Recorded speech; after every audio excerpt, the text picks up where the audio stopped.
साथियों नमस्कार, मैं Rajendra Kumar news point of view से हमारे साथी दीपक कुमार के साथ आज हम आपकी मुलाकात करवाएंगे आरटीआई एक्टिविस्ट और जर्नलिस्ट श्री जिनेंद्र कुमार दलाल जी से। आइए उनसे बात करते हैं। दलाल साहब, हमने देखा है कि आप मुक्ति की उड़ान पत्रिका में कुछ सहकारिता विभाग के बारे में और भोपाल सेंट्रल कोऑपरेटिव बैंक के बारे में कुछ खुलासे कर रहे हैं। तो ये जो खुलासे आप कर रहे हैं उससे कुछ असर हुआ है क्या सहकारिता विभाग में या भोपाल सेंट्रल कोऑपरेटिव बैंक में? देखिए, आप ये मैगजीन मुक्ति की उड़ान है, इसके चौथे अंक में मैं लगातार लिख रहा हूँ और मैंने कोशिश की है कि सहकारिता विभाग में जो गंभीर घोटाले हो रहे हैं, गंभीर अनियमितता हो रही है और ऐसा प्रतीत हो रहा है कि सहकारिता विभाग बिल्कुल अनाथालय और अनाथ जैसा हो गया है। मुझे बड़ा दुख है कि लगातार मेरी इतनी मेहनत और इतना सब करने के बाद भी इस पे जुगनी रेंग रही है और वही गंभीर अनियमितता और वही गंभीर गबन घोटाले लगातार करवाए जा रहे हैं। और मंत्री के यहाँ जो एक सिंगर बैठा है, एक साधारण सिपाही का लड़के थे, ये सहयोग पंजीयक अभी तत्कालीन हुए हैं ये थोड़े दिन पहले, तो ये मंत्री जी के यहाँ स्थायी रूप से बैठते हैं। अब मध्य प्रदेश में सहकारिता विभाग की तो ये हालत हो गई कि हर कर्मचारी सुबह ये दुआ करता है कि भगवान यहाँ से तो विभाग से तो तत्कालीन हो गए, मंत्री जी के यहाँ से भी उठ जाएं तो कम से कम हमारा ये विभाग बच जाएगा। और इसी परिप्रेक्ष्य में मैंने भोपाल सेंट्रल कोऑपरेटिव बैंक में 118 करोड़ के घोटाले में 3 लोग जेल जा चुके हैं, उसमें 15 महीने जेल रहे होके आए हैं। और ये एक इन्होंने उसके बाद भी इससे सबक नहीं लेते हुए एक 10 करोड़ का गंभीर इन्वेस्टमेंट कर दिया, इन्होंने गलत इन्वेस्टमेंट कर दिया और वो पैसे भी डूब गए। अब इनमें जो कर्मचारी कमेटी में थे 118 करोड़ वाली कमेटी में जिन्होंने वो इन्वेस्ट करे थे 118 करोड़, उसमें जो कमेटी के जो बचे हुए कर्मचारी हैं उनके द्वारा 10 करोड़ का फर्जी इन्वेस्टमेंट फिर कर दिया। अब उसमें मुख्यतः क्या है कि रंजीत कनौजिया मेन है, वो पहले आर्थिक अपराध से बच चुका है। आर्थिक अपराध की FIR में वो अपने आप को कैसे बचा लिया है उसने मेरे को समझ में नहीं आ रहा है। और उसमें तत्कालीन साबू जो वो था CA, उसको भी बचाया गया है इसमें। अब दुर्भाग्य ये इस बात का है कि 10 करोड़ का जो फर्जी फाइनेंस हुआ था इसमें सब पैसे डूब गए। मतलब ये जनधन की बर्बादी लगातार हो रही है और इनको बचाया जा रहा है। बचाया कहाँ से जा रहा है कि जो सिंगर है वो तो माँ भवानी की कसम खा के बैठा है कि मुझे हर घोटालेबाज को बचाना है और घोटाले करवाना है। तो अब स्थिति ये बन गई है कि मैंने इसको उजागर किया है क्योंकि इसको रफा दफा करने की फुल कोशिश चल रही थी और इसका प्रोविज़न भी बैंक ने कर दिया जो गलत है। कायदा ये कहता है कि भाई मैनेजमेंट को, बैंक मैनेजमेंट को जो भी तत्कालीन रहे हैं, अभी भी जो मैनेजमेंट वर्तमान में हजारे जी है, उनको चाहिए कि इनके खिलाफ FIR करे।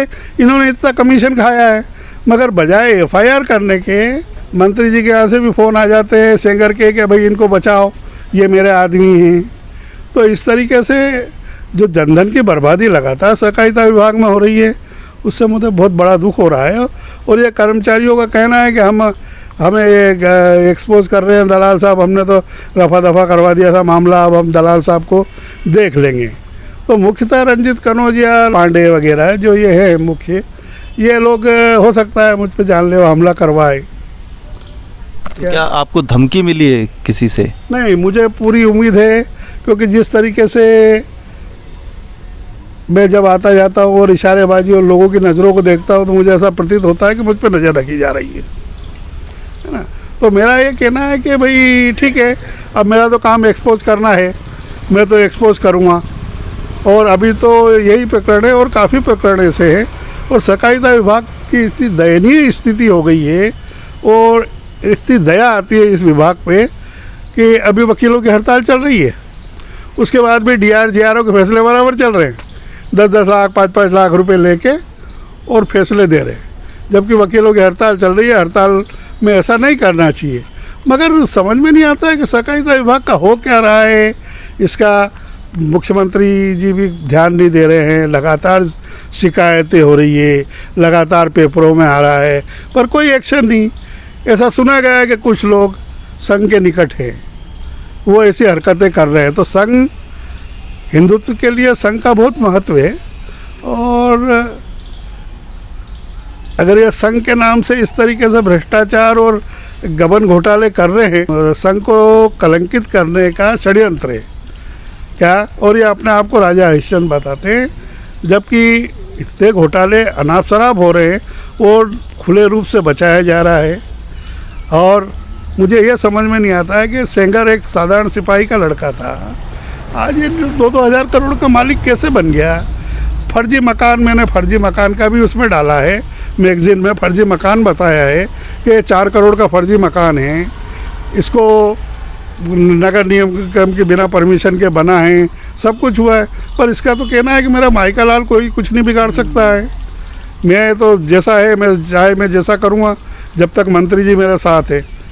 तो अब क्या है कि सहकारिता विभाग में कर्मचारियों में बड़ी घबराहट है, और ये लोग अपने अपने लोगों को प्रमोट कर रहे हैं क्या। जो लोग चौटाई और 400 BC में निपुण हैं, उन्हें मलाईदार पद दिए जा रहे हैं। मैंने मैगजीन में, जो मुक्ति की उड़ान मैगजीन में एक खबर पढ़ी कि मंत्री जी बैठक ले रहे हैं और उसमें एक सेवानिवृत्त अरविंद सेंगर बैठे हुए हैं। ये क्या है, ये दिखता नहीं है क्या सरकार को?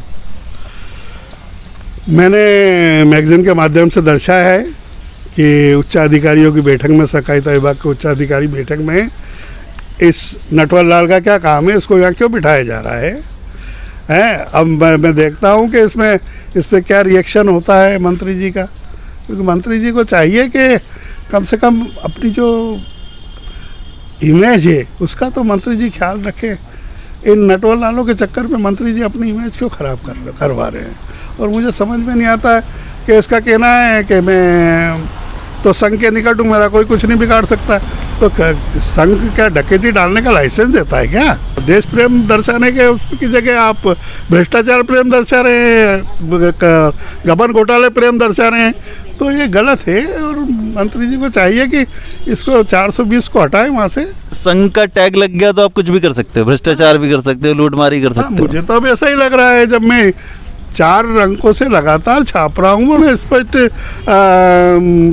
सबूतों के साथ पूरा वो ब्यौरा दे रहा हूँ, उसके बाद भी सरकार की कानों पे जूं नहीं रेंग रही है। मुझे समझ में नहीं आता है। साल 2-6 महीने जोगी जी बन जाए, फिर देखें साले भ्रष्टाचारी कैसे भ्रष्टाचार करते हैं।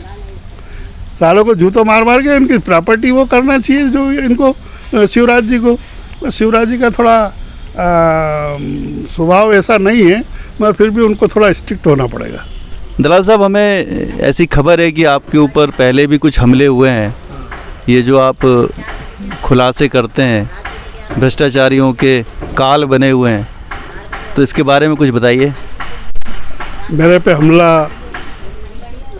राजेश पांडे ने करवाया था, और ये उसने माना भी, क्योंकि अभी मैंने जो जांच करवाई है, जो जांच आई है इसके खिलाफ, राजेश पांडे के खिलाफ, और जो जांचकर्ता बैंक का है उससे इसने धमकी दे दी कि मैंने दलाल साहब को भी ये करवाया था, हमला करवाया था, और अब तूने अगर जांच की है तो हो सकता है मैं तुझ पे भी हमला करवाऊं, इसलिए भैया तू ये जांच मत कर, है ना। और अभी भी मैं, क्योंकि चौथी मैगजीन में खुलासा कर रहा हूँ बैंक का, करोड़ों की हेरा फेरी चल रही है। 2 करोड़ 38 लाख का इसने फर्जी बाउचर का वो भी किया है राजेश पांडे ने, फिर भी उस पर कोई एक्शन नहीं हो रहा है, क्योंकि अरविंद सेंगर मंत्री जी के यहाँ से फ़ोन करके वो सारी जांचें और सारा वो रुकवा देता है। तो अभी भी इनका ये है कि रंजीत कनौजिया और राजेश पांडे का कहना है कि हम, अगर दलाल साहब ने फिर बैंक के खिलाफ अभी लिखा तो हम इनके खिलाफ कुछ भी करवा सकते हैं, हमला करवा सकते हैं, हाथ पर तोड़वा सकते हैं, कुछ भी करवा सकते हैं। ऐसे कर्मचारियों में भी चर्चा है कि दलाल साहब पे हमले की तैयारी कर रहे हैं ये लोग। तो मुझे यही कहना है कि भाई तुम हमला कुछ भी करवाओ, अब तुम डकैती डालते रहोगे तो मैं कम से कम भाई जिस संस्था में तुम्हारी रोटी चल रही है और जिस संस्था में कर्मचारी बेचारे 7वें वेतनमान के लिए तरस रहे हैं, उनको 7वां वेतनमान मिल नहीं पा रहा है, और तुम 420 करके और गंभीर घोटाले कर के और घोटाले कर रहे हो और घोटाले दबवा रहे हो। सेंगर जी से के मंत्री जी के यहाँ से फ़ोन करवा देते हो, तो ये गलत है भाई। कम से कम रोटी के प्रति तो वफादार रहो। तो अपन कुत्ते को भी अगर 2 रोटी डालते हो तो कुत्ता भी बेचारा वफादारी बता देता है, तो तुम तो इंसान हो, कुत्ते से गए गुजरे तो हो नहीं। तो कम से कम भाई गबन घोटाले तो मत करो। सुख शांति से तुमको इतनी तनख्वाह मिल रही है कि शान से 1 से 1.5 लाख रुपए मिल रही है, जबकि राजेश पांडे के तो ये हाल है कि इसने अपना पे स्केल खुद रिवाइज कर लिया, इसको एमडी के बराबर तनख्वाह मिलती है। तो मुझे बड़ा दुख है। और ये रंजीत कनौजिया पहले 118 करोड़ में ये भी आरोपी बन रहा था, पर मंत्री जी तत्कालीन मंत्री जी की दया से या ये अपनी चालाकी से आर्थिक अपराध में इसके ऊपर प्रकरण वो नहीं हुआ है। मगर नहीं हुआ, जब आदमी क्या है कि चोरी करता है और बार बार बचता है तो उसकी हिम्मत बढ़ती जाती है कि मेरा कुछ नहीं बिगड़ेगा। तो ये स्थिति है कि इसने 10 करोड़ का वो फर्जी इन्वेस्ट कर दिया। और यही नहीं, इसके साथ जो कमेटी के सदस्य हैं वो भी उतने ही वो है, पर हाँ, मगर सरगना ये है मेन सरगना ये पहले भी बचता रहा और अभी बचता रहा। इसके हालांकि इसके पहले इन्होंने धनलक्ष्मी में भी 200 करोड़ इन्वेस्ट किए थे और मोटा कमीशन लाखों में पाया था, पर तत्कालीन जो एमडी थे आर.के. दुबे, उन्होंने रिटायर्ड होने के पहले सब समेट लिया था। तो वो उन पे ब्लेम तो अब नहीं लगा सकते। बाकी हाँ, इनको इनकी दाढ़ में फर्जी इन्वेस्टमेंट करवा के और लाखों रुपए का कमीशन खाने की आदत पड़ गई है। और यही कारण है कि इस बैंक में 20-20, 25-25 सालों से एक ही जगह टिके हुए, ना जेडी के नियम चलते हैं ना कुछ नहीं। तो ये कैसी संस्था है कि इसको कितना प्रोटेक्ट किया जाता है, रजिस्ट्रार की तरफ से हो, डीआर की तरफ से हो, जेआर की तरफ से हो, सब ऐसे प्रोटेक्ट करते। प्रोटेक्ट क्या करते हैं, अपना अपना हिस्सा लेते हैं, अपना अपना हिस्सा और किस्सा ख़त्म।